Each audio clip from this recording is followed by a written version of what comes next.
Learn Spanish with short stories. Aprende español con cuentos cortos. Now, read with me. El día de San Valentín tiene muchas historias acerca de su surgimiento, pero hoy te contaré una muy interesante. El origen de San Valentín se sitúa en Roma, siglo III.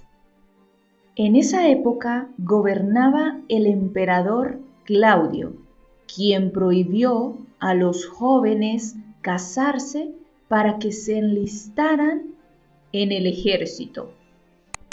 Un joven sacerdote llamado Valentín no estuvo de acuerdo con esta ley y decidió celebrar matrimonios secretos entre jóvenes enamorados.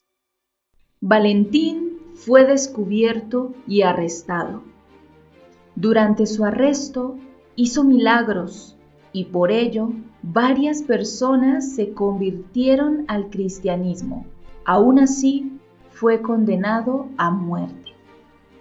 Siglos después, Valentín fue elevado a los altares y en el año 494 el Papa Gelasio I declaró el 14 de febrero el día de su conmemoración.